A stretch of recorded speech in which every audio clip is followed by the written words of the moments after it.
Hey everyone, OT Life Hacker here. Sup. Today is the topic of documentation. Yes. So that is a big thing in your field work when you start your OT level 2 field work. Your occupational therapist that is supervising you might have you watch as they do the documentation, have you read through it, ask questions as they go through it, and then voila, you'll be on your own doing the documentation. No, just kidding. I mean, it depends on how you and your OT work to do the teaching. I mean, how the OT does the teaching and how you work best in learning. Whatever you both agreed on or whatever is happening for your learning. And so I have been at it in documentation since about, 4 days? I mean, on the second day, I think that's when I started doing the documentation, and it was so cool. You actually feel like you're a real OT to me.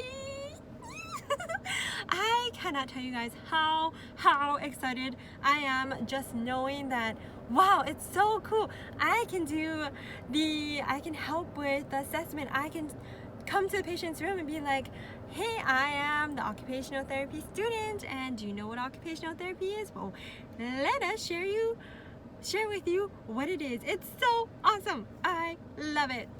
And yes, we have gotten those questions, those real life questions of, OT, does that give you jobs? Oh, I mean, yes, you may think that's a stereotype, but no guys, it's for real. You'll see it when you do your field work. Oh, love it.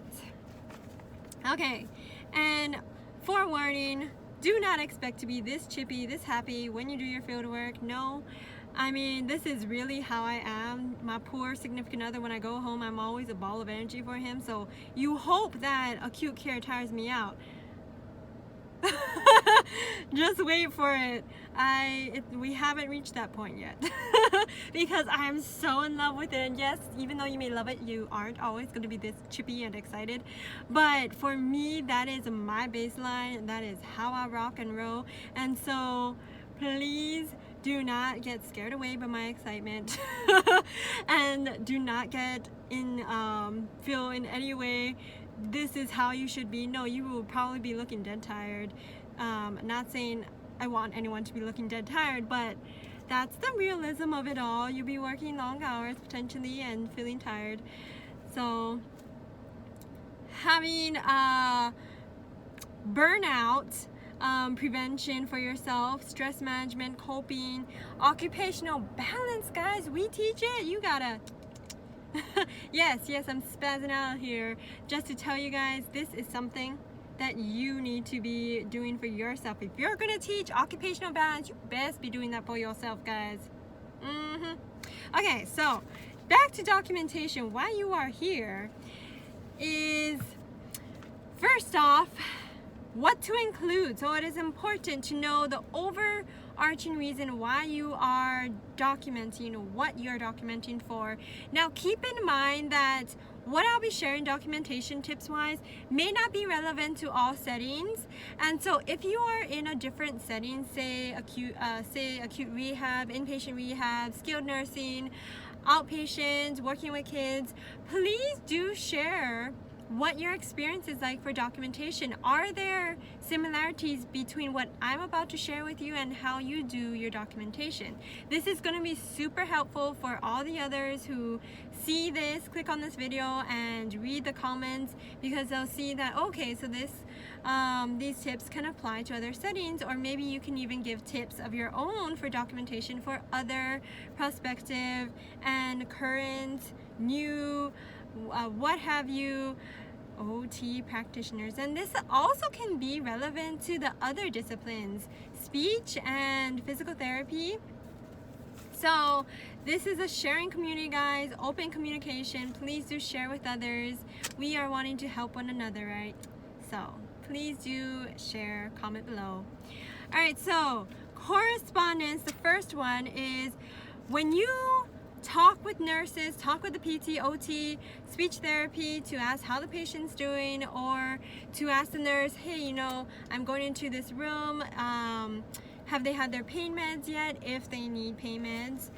Then you document that to say that I talked with the nurse, they gave the patient pain meds, I am cleared to go, just to show what went on in the interdisciplinary communication. And then we have prior level functioning, and this is so important to know. You can get it from their medical history, chart reviewing, you know, looking at other physicians, nurses, the PT, speech, OT, all of that, get it from their documentation, see what the prior level of functioning was, what their level of assistance is. Do they need a modified independent, like a forward wheel walker to walk? Or do they need assistance, your physical assistance to help them out of bed? Stuff like that. And then you also want to ask, that's why again you want to ask the staff. It's not just chart review and patient, but you want to ask the staff what the prior level of functioning was. And this is so important because your goal is going to be based on what their prior level of functioning is in acute care. You want to get them back to their prior baseline, or at least when you do your discharge plans, you want to keep in mind what their baseline is, because that will guide your discharge plans.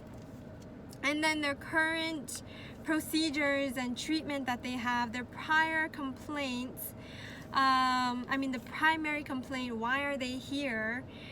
These are all important things for you to note, because again, this is what you're working your treatment around. You also want to know, let's see, for you, what did you do with the patient? What is the intervention, the education, assessments that you did with them? And many times assessments for the occupational therapy and acute care is going to be range of motion, sensation, and manual muscle testing to test how far they can reach for something, or just to see range of motion, you know, how far they can lift their arm, supinate, pronate, all of that. And the strength, because you need to know the manual muscle strength testing, because you want to know what their strength level is. Can they pick this up? Okay, and then we have, what did you observe? So what is the objective information? How did the patient respond to treatment? Level of assistance. So this is where you can say this patient was able to move from the bed to the chair with minimal assistance or maximum assistance. And then what are the risks that the patient has, such as weight bearing or falls, or any precautions that they have, spinal, back. Many times that's after they had a surgery or a major accident or something that requires them to be very cautious with movements. And how, let's see, do they have, or are the orders for plan of care being followed? Are you following the orders put in by the doctor for the plan of care? Make sure you note if the person has a back brace. Make sure you note that you are using the back brace when the patient is at certain meeting the certain condition put in place, that they are following spinal precautions or cervical precautions, or just make sure that you are following the plan of care orders. If there are orders for certain restrictions, make sure you follow that and note that you follow that. And then what's next in the plan? What's your focus going to be? Is it going to be on ADLs? If so, what in ADLs, which is activities of daily living? So that's like brushing your teeth, washing your hair, washing your face, stuff like that.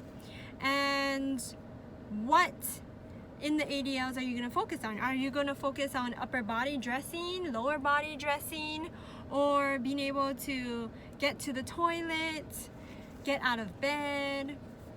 And range of motion, is that what you're focusing on? Being able to move their arms so that they can do stuff like this. be able to do this? Is it strength? Is it fatigue management if someone's very groggy, tired? Is it pain management? And where are they going to be discharged to? So while you may not be discharging the patient, this is relevant to the discharge plans. I mean, you have to keep in mind where you're thinking to discharge them to. And keep in mind, this may change as the days go on, as you see them later.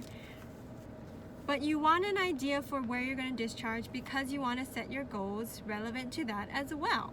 And so what I'm sharing with you documentation-wise, this is more so for evaluations, initial reevaluations, not as much as the treatment itself, because you're going really in depth here.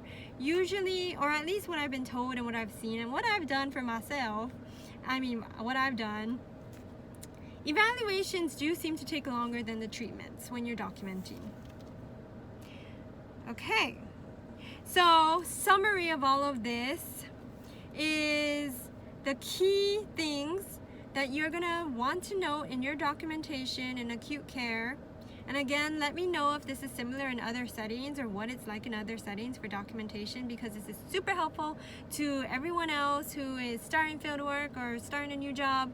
This can be very helpful for them in easing into the new transition, the new role that they're going to be playing. Ooh, so cool, it's so cool. Okay, so we have what you need to add is assessment, care planning, interventions, actions, and that includes including the family or caregiver and their responses and the education you provide to them. Now, unfortunately, with what's happening in the circumstances now, that's not so applicable, but for those who are under age, who are, I think it's 18 and younger, please correct me if that's not correct, but I think it's 18 and younger. If they can have a guardian, they can have their guardian present with them. At least in our facilities. If it's different in your facilities, please do share. And then the continuing the evaluation. Okay, so that's what I have to share with you guys today. The documentation tips for acute care. All right, so you see it's getting darker here. It is almost 7. Gosh, summer has left us. It is fall. Is it winter? I'm losing track of time. It is fall. And look how dark it's already getting. Golly. Okay, talk to you all later. Goodbye for now. See ya, see ya. Take care. Bye-bye.